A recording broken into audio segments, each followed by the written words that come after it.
Today we are going to complete the Sermons on Mount. About 20 sermons I have preached to you, and all have uploaded in the YouTube channel. We started on 7th January and now completing today. Almost all 2 months and 10 days they have taken to be preached in a detailed way. అలాగే ఆదివారాలు and also Thursday నాడు కలిపి వెరసి ఇంచుమించు 20 ప్రసంగాలు వచ్చి ఉన్నవి. దేవునికి వందనాలు. ఈ యొక్క ప్రసంగాలన్నీ కూడా మరి చాలా ఉత్తమమైనవి, అద్భుతమైనవి. పూర్వము వీటిని కొన్నిసార్లు కొన్ని చోట్ల మనము డిస్కస్ చేసాం కానీ కుండ మీద ప్రసంగము అనేటువంటి టైటిల్తో వీటిని డిస్కస్ చేయలేదు. కొండ మీద ప్రసంగము అనేది మెయిన్గా వీటి యొక్క ఉద్దేశాలు ఏంటంటే విశ్వవ్యాప్తముగా తరతరాలుగా ఉండేటువంటి క్రైస్తవ విశ్వాసులు ఏ విధముగా దేవుని ప్రమాణాలు చెప్పున జీవించాలి, దేవుని చిత్తం చెప్పున నడవాలి, విధేయతతో నడవాలి అనేటువంటి వాటి గురించి ఈ ప్రసంగాలు ఉన్నవి. ఈ ప్రసంగాలు విన్న వాళ్ళందరూ కూడా క్రైస్తవ్యంలో బాగా అభివృద్ధి చెందేటువంటి అవకాశం ఉన్నది. ముఖ్యంగా నేను నేర్చుకున్నటువంటి విషయం ఏంటంటే 20 ప్రసంగాల్లో దేవుని యొక్క బిడ్డలు, దేవుని యొక్క విశ్వాసులు, యేసు ద్వారా దేవుని బిడ్డలైన ప్రతి ఒక్కరు కూడా వారి జీవితాలలో దేవుని చిత్తానికి లోబడి ఉండాలి, దేవునికి విధేయత కలిగి ఉండాలి. హిపోక్రసీ అనేది, వేషధారణ అనేది ఆయనకి ఇష్టము కాదు. పైన ఒకలాగా లోపల ఒకలాగా ఉండేటువంటి తత్వము ఆయనకు నచ్చదు.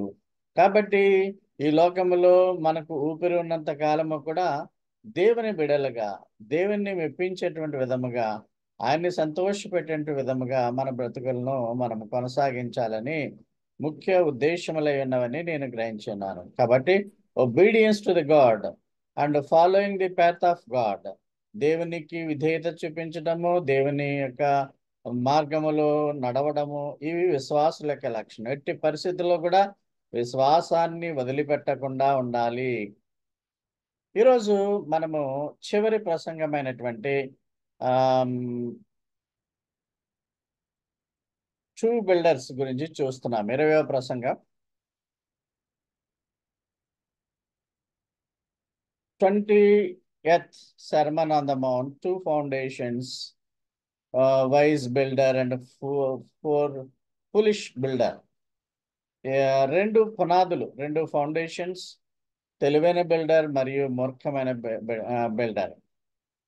ఇంచుమించు జనవరి 7న మొదలు పెట్టాము. ఈ రోజు 21వ తారీఖు మార్చి 2024 సంవత్సరం. 71 రోజుల్లో ఈ యొక్క 20 సర్మన్స్ పట్టాయి. అంటే ఇంచుమించు 2 నెలల 10 రోజులు అన్నమాట.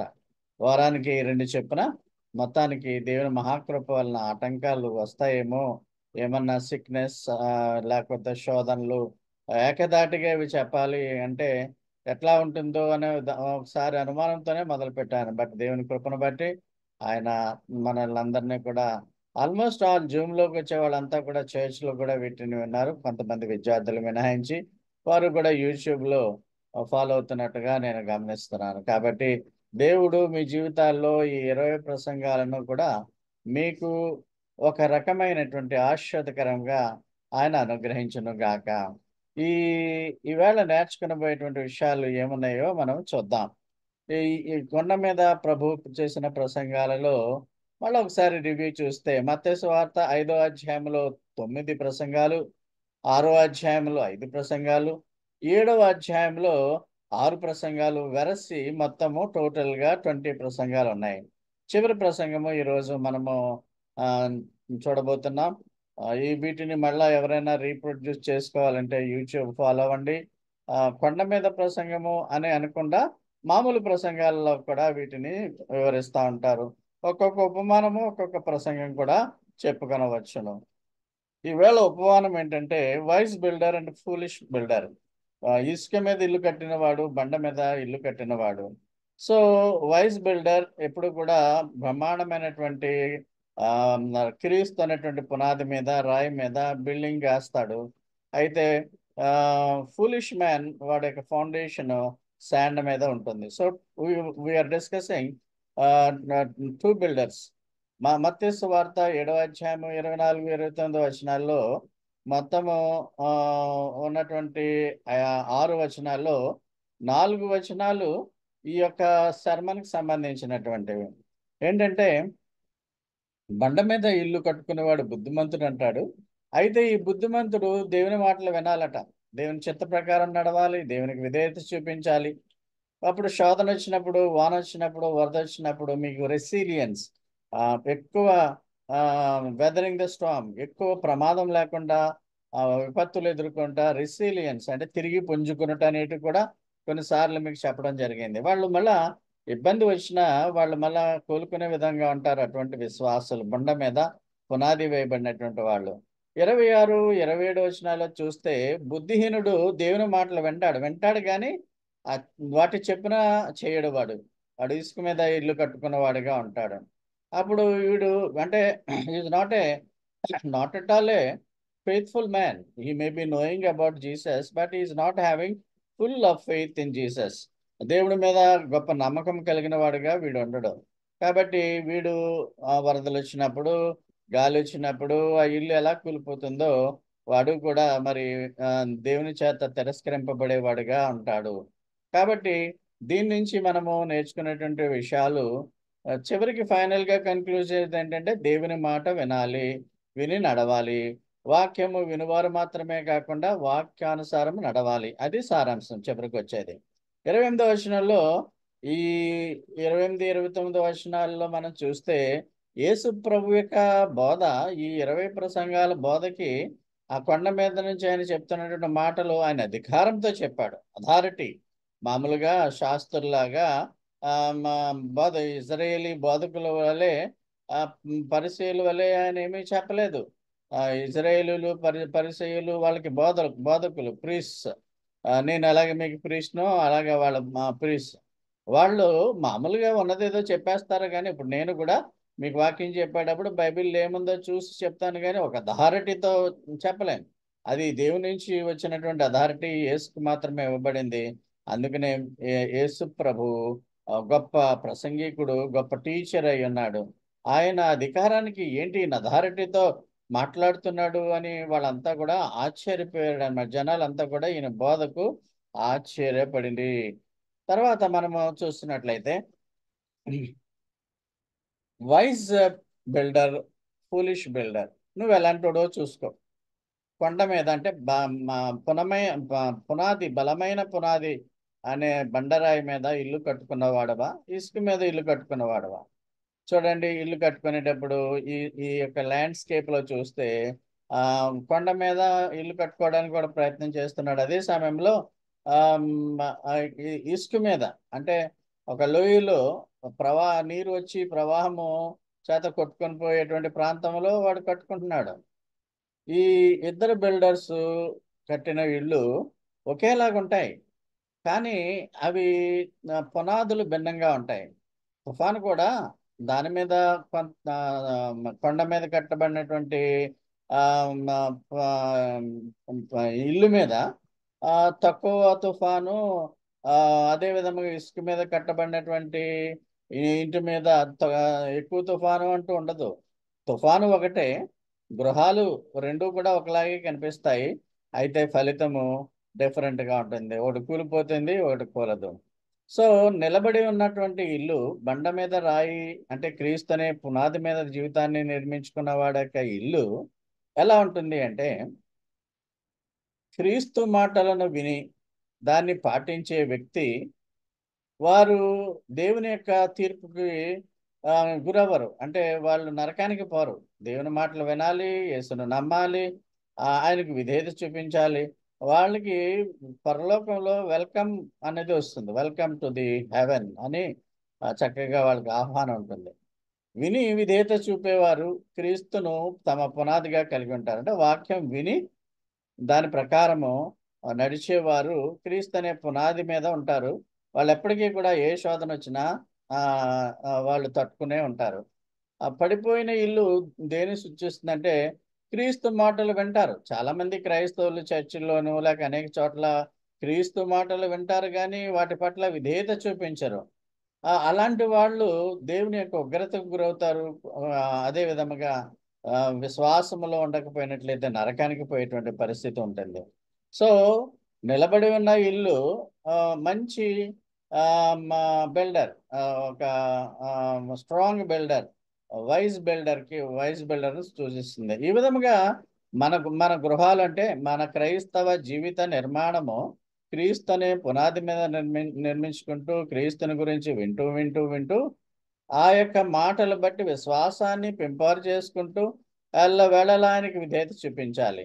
ఇక్కడ ఇసుక మీద కట్టబడినటువంటి ఇల్లు వరద వచ్చెను, వాన వచ్చెను, అది పడిపోయింది అన్నటువంటి విధానంలో వాక్యం వింటారు గానీ, వాక్య ప్రకారం వాళ్ళు చూపించరు. ఇంక ఇంట్రెస్ట్ చూపించరు. చర్చ్‌కి వస్తారు గానీ, వాక్యం వింటారు గానీ, that that word they will not apply to their lives. మీరు ఇతరుల పట్ల ప్రేమ కలిగి ఉండండి అంటే ప్రేమ కలిగి ఉండరు. యేసు ప్రభుని విశ్వసించండి అంటే పూర్తిగా విశ్వసించరు. సో ఆ విధముగా దాని యొక్క పాటు కూలిపోవడం అనేది గొప్ప పాటు అని ప్రభు చెప్తున్నాడు. యేసు ప్రభు ఈ రెండిళ్ళను చూపిస్తూ, ఇద్దరు బిడ్డలను చూపిస్తూ ఆయన మనకు ఒక లెసన్ చెప్తున్నాడు. ఇదొక హెచ్చరిక అనమాట. కొండ మీద ప్రసంగం అనేది దేవుడు తప్పనిసరిగా ఆయన మాట వినని వారిని విశ్వసించే వారందరినీ కూడా పరలోకంలో తీసుకెళ్తారు. విశ్వసించేవాడు దేవుని మాట వినాలి. అంటే ఒకవేళ దేవుని మాట వినకుండా, దేవునికి విధేయత చూపించకుండా విశ్వాసంలో ఉన్నానంటే అదొక హిపోక్రసీ, వేషధారణ. కాబట్టి దేవుని విశ్వాసులందరూ తీర్పుకేం గురవరు కానీ, బట్ మనం గుర్తుపెట్టుకోవాల్సింది ఏంటంటే ఇది ఒక హెచ్చరిక, ఒక ఒక వార్నింగ్ ఏంటంటే దేవుని బిడ్డలు దేవుని మాటలు విని దాని ప్రకారము వాళ్ళు నడుస్తూ ఉండాలి. అప్పుడే మనము whether whether we are truly his people or not అనేది దేవునికి తెలుస్తుంది. మనము వాక్య ప్రకారం నడుస్తుంటే ఆయన కూడా సంతోషిస్తూ ఉంటాడు. ఇక ఇంతకు పూర్వమే మొత్తము 16 ప్రసంగాలు 19 ప్రసంగాలు చెప్పాను. 16వ ప్రసంగం నుంచి మీకు 2 అనేటువంటి ప్రసంగాలు వస్తున్నాయి. 17వ ప్రసంగంలో 2 మార్గాలు ఉన్నాయి. ఇరుకు మార్గము, విశాల మార్గము. నువ్వు ఏ మార్గంలో వెళ్తున్నావు? యేసుప్రభు మార్గం కష్టంగా ఉన్నా ఇరుకు మార్గంలోనే వెళ్ళరు. ఇరుకు మార్గంలో ప్రవేశించే వరకు అందరూ. అయితే ప్రపంచ మార్గంలో వెళ్ళేవాళ్ళు అనేకులు. అంటే క్రైస్తవులుగా చెప్పుకునే వాళ్ళు క్రీస్తు కొరకు బాధపడాలి, హింసపడాలంటే పొందేవాళ్ళుగా ఇరుకు మార్గంలో వెళ్ళవలెను. అయితే కొద్దిమంది అలాగ వెళ్తారు. కానీ విశాల మార్గంలో అనేకులు పోతూ ఉంటారు. అనేకులు పోయేటువంటి మార్గంలో నువ్వు వెళ్ళకు. వాళ్ళ లోకపు పద్ధతుల ప్రకారము ఇందులో కూడా చాలా మంది క్రైస్తవులు ఉంటారు. ఇద్దరు. సో 2 paths, 2 రకాలైనటువంటి మార్గాలు ఉన్నాయి. 2 మార్గాల్లో ఒకటి జీవ మార్గము, యేసు మార్గము, ఇంకొకటి నరకానికి తీసే మార్గం. 18వ మెసేజ్లో 2 అనే చెప్పాడు. 2 జంతువుల గురించి చెప్పాడు. Sheep, wolves, trees, fruits. 2 రకాలైనటువంటి చెట్లు, 2 రకాలైన ఫ్రూట్స్ చెప్పాడు. అంటే ఫాల్స్ ప్రొఫెక్ట్ గురించి చెబుతూ మీరు మోసపోవద్దయ్యా, మీరు వెళ్ళేటువంటి చర్చిలో ఉన్న ప్రసంగికుడు సరైనడా కాదా, మీరు కోటాలకు వెళ్తుంటే ఆ కోటాల్లో చెప్పేవాడు సరిగ్గా చెప్తున్నాడా లేదా ప్రతిదాన్ని నమ్మేయడమేనా? అలాగే ఎవరైనా టీవీల్లోనూ లేకుంటే స్పెషల్ గెస్ట్గా వస్తున్న కోటాలకి మీరు వెళ్తూ ఉంటుంటే ఆయన సరిగ్గా చెప్తున్నాడా లేక వ్యతిరేక బోధతో చెప్తున్నాడా అనేది మీకు జ్ఞానము ఉంటే ఆటోమేటిక్గా మీకు తెలిసిపోతుంది ఈయనంతా అబద్ధం చెప్తున్నాడు, ఈయన అబద్ధ బోధకుడు అని. అబద్ధ ప్రవక్తలను ఉంది కానీ ఇప్పుడు ప్రవక్తలు అనేవారు ఎవరూ లేడు. ఎవడైనా ప్రవక్తను పెట్టుకుంటే అది దేవునికి విరుద్ధమైనది. ఎవడు కూడా నీతిమంతుడు లేడు, ఎవడు కూడా దేవుని ప్రమాణాల్లో లేరు. మనము మహిమ నుండి మహిమకు మారే విధముగా జీవితాంతము కూడా పరిశుద్ధీకరింపబడాలి.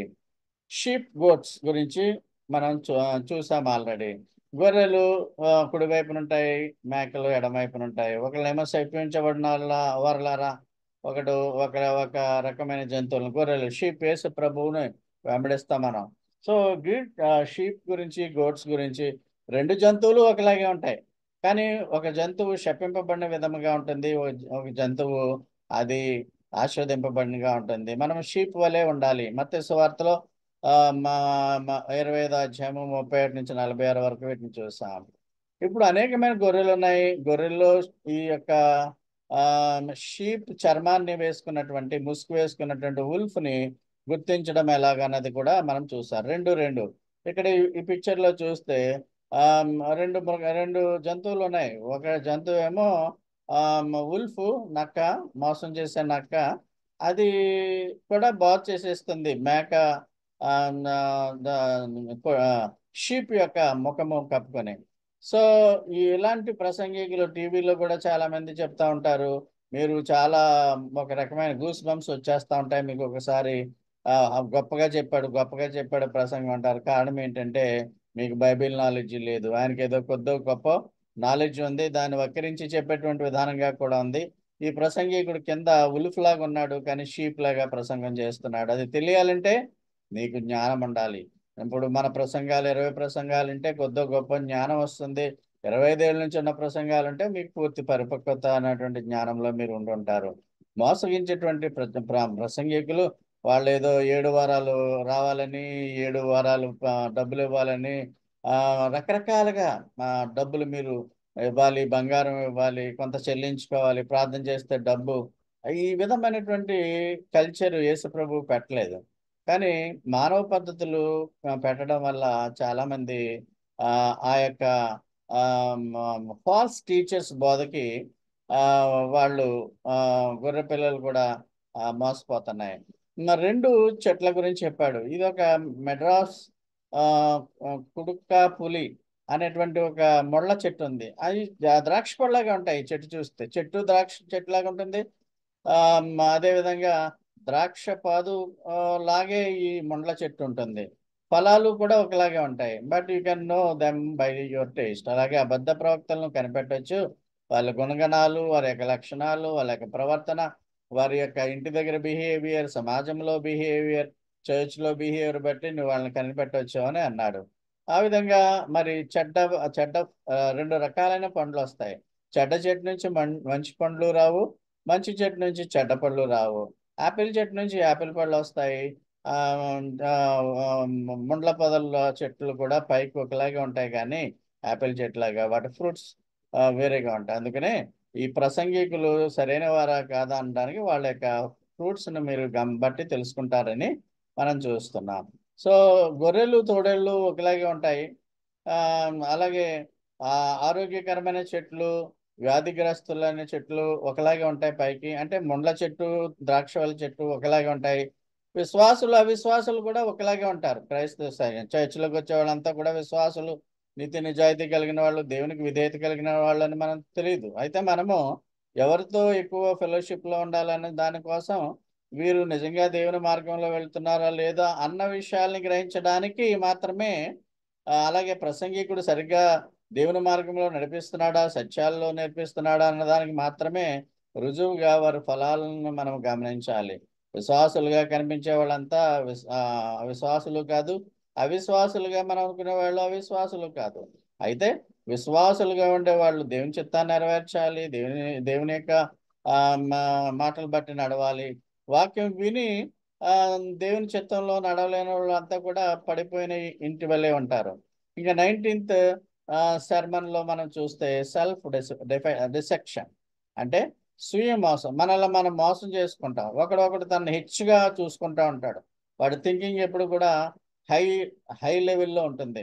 అందుకనే దేవుడు మత్తయి సువార్త 7:21-23 అంటాడు, ఒక రకమైనటువంటి వారు విశ్వాసులుగా ఉంటూ, ప్రీచర్స్గా ఉంటూ, దెయ్యాలను వెళ్ళగొట్టేసి గొప్ప గొప్ప అద్భుతాలు చేస్తూ ఉంటుంటే వాళ్ళని డైరెక్ట్ తర్వాత చివరి ఎప్పుడో వాళ్ళు చనిపోయిన తర్వాత అక్రమం చేయవారులారా అన్నప్పుడు మీరెవరో నాకు తెలియదు అంటాడు. మరి నీ కోసం గొప్ప గొప్ప కార్యాలు చేశాం కదంటే, మీరు నా మాట ప్రకారం నడవలేదు, నా దగ్గర మీరు ఉండొద్దని పంపించేస్తాడు. అందువలన ప్రభు అని పిలిచేవాడు ప్రతివాడు పరలోకంలోకి వెళ్ళడు, కానీ ఆయన చిత్త ప్రకారమే నడవాలి.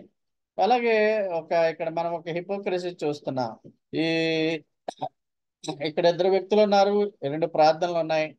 ఒక ప్రార్థన లూకాసు వార్త 18లో చేసేటువంటి ప్రార్థన, ఒకటి ప్రార్థన దేవుడు అన్నాడు. ఒకడేమో దేవుడి దగ్గరే నీతిమంతుడిగా గొప్పగా వాడు చెప్పుకుంటున్నాడు, నేను దొంగోడిని కాదు, అన్యాయస్తుని కాదు, వ్యభిచారిని కాదు, ఇతర మనుషుల వల్లే నేను లేను, ఈ ఈ పక్కన ప్రార్థన చేసేవాడైతే మాత్రం వాడిలాగా నేను లేను అని కృతజ్ఞత థ్యాంక్స్ గివింగ్ వాడు చేస్తున్నాడు, వాడు కానుకేస్తున్నాడు.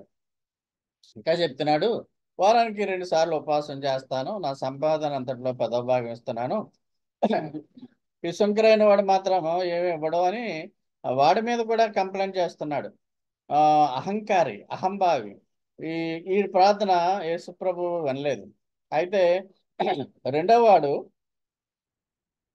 దూరముగా ఉండి ఆకాశం వైపు కన్నులెత్తడానికి కూడా ధైర్యం చాలక వాడు బీ మెర్సిఫుల్, దేవా నన్ను కరుణించమని అన్నాడు. వీడి ప్రార్థన అంగీకరించబడ్డాడు, అంగీకరించబడింది, నీతిమంతుడిగా తీర్చబడి ఉన్నాడు. ఇవన్నీ కూడా 16, 17, 18, 19, 20 ప్రసంగాల్లో మీరు నేర్చుకున్నది ఏంటంటే ప్రతి విషయంలోనే 2 ఇన్స్టెంట్స్ని తీసుకున్నాడు. 2 జంతువులను తీసుకున్నాడు, 2 చెట్లను తీసుకున్నాడు, 2 రకాల పళ్ళను తీసుకున్నాడు, అలాగే 2 రకాల మనుషుల్ని తీసుకున్నాడు. వీటన్నిటి నుండి మనం చేసేది ఏంటంటే దేవుని మాటలు విని దేవుని చిత్త ప్రకారము నడవవలెను అనేటువంటి సారాంశం వస్తుంది. ఈ 20వ ప్రసంగంలో బిల్డర్స్ని మనం చూస్తే ఇద్దరు బిల్డర్స్ ఒకలాగా ఉన్నారు, ఇద్దరు బిల్డర్సే, ఇళ్ళు కూడా ఒకేలాగా ఉన్నాయి. అయితే తర్వాత టెస్టింగ్ టైం వచ్చినప్పుడు బండ మీద రాయి ఉన్న బండ రాయి మీద కట్టబడినటువంటి ఇల్లు నిలబడి ఉంటుంది, ఇసుక మీద ఉన్నటువంటి ఇల్లు పడిపోతుంది. అంటే బిల్డర్స్ ఒకేలాగా ఉన్నారు, ఇళ్ళు కూడా ఒకేలాగా ఉన్నాయి. 2 పునాదులు ఇళ్ళు బయటికి ఒకేలాగా ఉన్నప్పటికీ వీటిలో చాలా భిన్నత్వం ఉందని మనం గ్రహించాలి. 2 ఒకేలాగా ఉన్నాయి ఇళ్ళు. చూడండి, ఒక చక్కని డయాగ్రామ్ ఉంది ఇక్కడ. బండ మీద ఇల్లు కట్టాడు, ఇసుక మీద ఇల్లు కట్టాడు. వరద అలలు వచ్చేస్తున్నాయి, వస్తే ఏది కూలిపోతుందో మీకు తెలుసు కదా. సో ఈ సర్మన్లో మనకు ఉపయోగం ఏంటంటే మన జీవితాలను పరిశీలించుకోవాలి. మనం దేవుని మాటలు అంటున్నాం, మంచిదే. అయితే దురాత్మ వలన మనము మాటలను తిరస్కరిస్తున్నామా అన్నది ఒకసారి మనల్ని మనము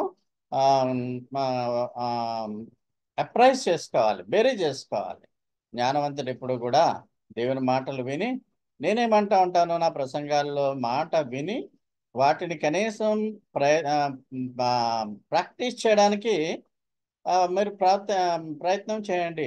ప్రాక్టీస్ మేక్స్ మ్యాన్ పర్ఫెక్ట్ అంటారు.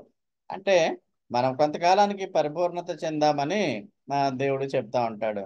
యాకోబు రాసిన పత్రిక 1వ అధ్యాయం 19-21 ఏమంటాడంటే, వాక్యము వినేవారైతే, అంటే చర్చికి వచ్చేవాళ్ళు, కోటాల్లో వినేవాళ్ళు అంతా కూడా వాక్యం వింటారు.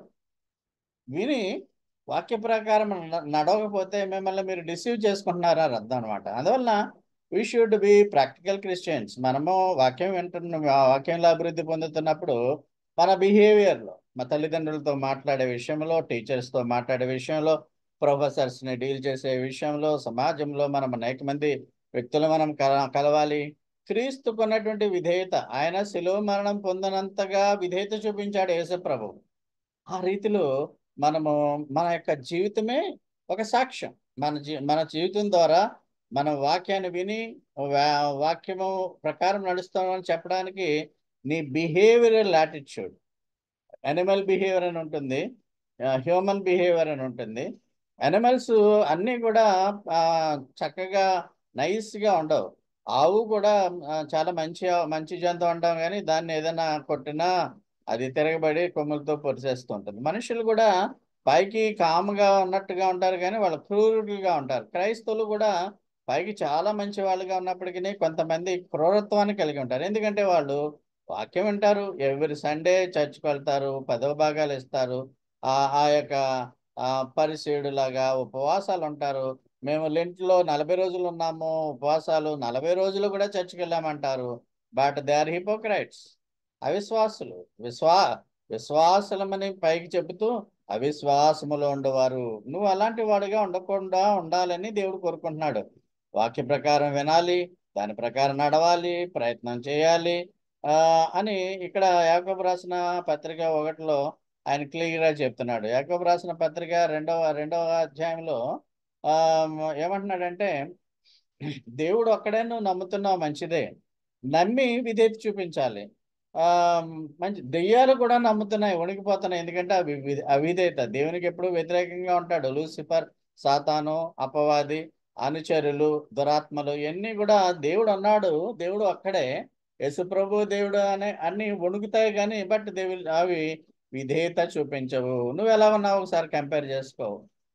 దెయ్యముల స్వభావం కలిగి ఉన్నావా, లేక యేసు చెప్పినటువంటి ఆ యొక్క పరిశుద్ధాత్మ సహాయంతో నడిచేటువంటి జీవితాన్ని నువ్వు కలిగి ఉన్నావని ఒకసారి ఆలోచించుకో. అలాగే ఏమంటున్నాడంటే, నేను విశ్వాసిని, గొప్ప విశ్వాసిని, నేను బిలీవర్ని అని నువ్వు చెప్పుకుంటే కుదరదు, నువ్వు క్రియల ద్వారా చూపించు అంటాడు. అంటే మీరు విశ్వాసులైనటువంటి వాళ్ళు మీ మాటల్లో యేసు ప్రేమను చూపించాలి, మీ చేతల్లో యేసు ప్రేమను చూపించాలి. నేను చాలా వరకు నా యొక్క కెరీర్ అంతట్లో కూడా నేను ప్రేమ కలిగే నడుచుకున్నాను. నేను ఎప్పుడు కూడా ఎవరికి హామ్ చేయలేదు, ద్రోహం చేయలేదు. ఒకళ్ళ ఆస్తిని నేనేం కాజేయలేదు. ఒకళ్ళకు ఉండే కీర్తిని నేను ఎప్పుడు తీసుకోలేదు. దేవుడే నాకు అన్ని కీర్తి, అన్ని యొక్క సన్మానాలు ఇచ్చాడు. నేను ఎప్పుడు కూడా విద్యార్థుల్ని ప్రేమగా చూస్తూ ఉండేవాడిని. పెద్దవాళ్ళు 20 నుంచి 22 ఏళ్ళ వయసు, నేను పీజీ స్టూడెంట్స్కి తర్వాత బండి చేసుకుని కళ్యాణ్ నేను ఎంతో కష్టపడి నా యొక్క డ్యూటీని నేను నెరవేరుస్తుండేవాడిని. ఆ విధంగా టీచర్స్ కొంతమంది జలసీగా ఉన్నప్పటికీ విద్యార్థులు నన్ను ఎంతో ప్రేమించేవారు. నాకు క్రీస్తు ప్రేమ మొదటి నుంచి తెలుసు కాబట్టి నేను ప్రేమగా ఇప్పటికీ కూడా యుఎస్లో మేము ఉన్నామండి, మీరు ఎలా ఉన్నారు, పెద్దవాళ్ళు అయ్యారు కదా, నాకు పైనుంచి టీచర్స్ డే నాడు గ్రీటింగ్స్ వస్తూ ఉంటాయి. అలాగే నేను ఆర్జేడీగా ఆల్మోస్ట్ 3 years చేసినప్పుడు నా వద్దకు వచ్చేవాడు ప్రతి వాడికి కూడా కొంచెం అవుట్ ఆఫ్ ది వే వెళ్ళినప్పటికీ నేను వారికి మేలు చేస్తూ ఉండేవాడిని. ఎందుకంటే నాకు క్రీస్తు ప్రేమ ఉంది కాబట్టి. ఆయన నా కొరకు కొరడా దెబ్బలు తిన్నాడు, ఆయన కొరకు నా కొరకు బల్లెపోటు తిన్నాడు, సిలువ మీద వేలాడబడి ఉన్నాడు. ఆ రీతిగా ఎంతో మనకి మేలు చేసినటువంటి యేసయ్య శిష్యులముగా మనం కఠిన హృదయాన్ని ఎప్పుడూ కలిగి ఉండకూడదు. అంటే నీ యొక్క క్రియల ద్వారా విశ్వాసాన్ని వెల్లడి చేయవలసినటువంటి వాడవై ఉన్నావు. ఈ పారబుల్ ఆఫ్ సవర్ అండ్ సీడ్ కూడా మనం స్టడీ చేసాం. మాథ్యూ 13:1-3లో విత్తనాలు విత్తుతున్నాడు. విత్తితే కొన్ని విత్తనాలు ఏమో రాతి నేలన పడ్డాయి, అదేవిధంగా కొన్ని ముళ్ళల్లో పడ్డాయి, కొన్ని మంచి నేలన పడ్డాయి. ముళ్ళ కంపల్లో పడినటువంటి విత్తనాలు మొలుస్తాయి, కానీ వారు ఐహిక విచారాలు, వీళ్ళు ఫూలిష్ బిల్డర్తో సమానం. వాక్యం వింటారు పాపం వీళ్ళు. ముండ్ల పొదల్లో విత్తబడినటువంటి వాడు వాక్యం వింటాడు కానీ ఈ లోకాకర్షణలు ఎన్నో పనులు పెట్టారు. కొంతమంది ఆదివారం నాడు ప్రభు దినము, ప్రభు కేటాయించబడిందే విశ్రాంతి దినం అని కూడా తెలియకుండా ఆ రోజే బిజీగా ఉద్యోగాలు చేసుకుంటారు, ఎక్స్ట్రా ధనం సంపాదించుకుంటూ ఉంటారు. అదే సమయంలో హాస్పిటలైజ్ అయ్యి ఇంకా డబల్ ఖర్చు పెట్టుకోవాల్సి వస్తూ ఉంటుంది. కాబట్టి విశ్వాసులారా, మనము ముండ్ల కంపల్లో పడినటువంటి విత్తనాల వలె ఉంటే విత్తనాలు మొలిసి చెట్లు అవుతాయి. అవి ఈ లోకాకర్షణలు, వరల్డ్లీ థింగ్స్ అణిచేస్తూ ఉంటాయి. నువ్వు ఆదివారం నాడే అనేక పనులు పెట్టుకుంటావు, ఇంకా ఆదివారం చర్చకు వస్తావు, వాక్యం వింటావు, ఇంక సోమవారం నుంచి మళ్ళా ఈవిల్ థింగ్స్ మొదలు పెడతావు. నువ్వు ఎక్కడా కూడా క్రీస్తు ప్రేమను చూపించవు, ఎక్కడా కూడా దేవుని వాక్యాన్ని దాని ప్రకారం నడవడం అనేది చేయవు. నీ మాటలోను, చేతలోను, చూపులోను యేసును చూపిస్తున్నావని ఈ దినమన యేసు నిన్ను అడుగుతున్నాడు. ఆ ధనమోహము, లోకాకర్షణలు ఈ యొక్క మనిషిని అణిచేస్తూ ఉంటాయి. ముండ్ల పొదలో పడిన విత్తనములు వచ్చిన మొక్కలను లాంటి మనుషులను అణిచివేస్తూ ఉంటాయి. ఇది ఫూలిష్ బిల్డర్ లాంటివాడు అనమాట. వీడు ఒక మూర్ఖుడైనటువంటి నిర్మాణం చేయవాడు అన్నాడు. అయితే వైస్ మ్యాన్ ఏంటంటే విత్తనాలు మంచి నేలను పడినప్పుడు వాడు నూరంతలుగాను ఈ పిక్చర్లో చూడబడినటువంటి విధంగా విత్తనాలు వేశాడు, కొంతకాలానికి వెనుకున్నటువంటి చెట్లులాగా వాడు అభివృద్ధి పొందుతూ ఉంటాడు. ఈ జీవితంలో అభివృద్ధి చూపిస్తాడు, పరలోకంలో ఐశ్వర్యాన్ని కూడా దేవుడిచ్చేటువంటి ఆ యొక్క గొప్ప సంపదను కూడా ఆయన పొందుతూ ఉంటాడు. ఒకవేళ ఈ లోకంలో ధనం లేకపోవచ్చు, గృహాలు లేకపోవచ్చు, బంగారాలు, వెండి వడ్డీరాలు లేకపోవచ్చు, కానీ అవన్నీ కూడా ఎంత కావాలంటే అంత పరలోకంలో దేవుడు నీకు అనుగ్రహిస్తాడు. ఇంకా అక్కడ అవసరమే ఉండదు, ఎందుకంటే యేసయ్యతో పాటు ఉంటే ఎటువంటి పెన్నిది కూడా ఉండకూడదు. యేసును మించిన పెన్నిది మనకి ఇంకేమి ఉండకూడదు. కాబట్టి ఇక్కడ మనం చూస్తున్నట్లయితే దేవుని యొక్క ఉగ్రత, తీర్పు అంటే చచ్చిపోయిన వాళ్ళు తీర్పు సింహాసనం మీద నిలబడతారు అనేటువంటి కాన్సెప్ట్ పెట్టుకోకూడదు. ఇంకా తీర్పు అనేది అంటే డైరెక్ట్ గా వాళ్ళ ముందుగానే చెడ్డవాళ్ళు తీర్పు అంటే they will directly go to the hell.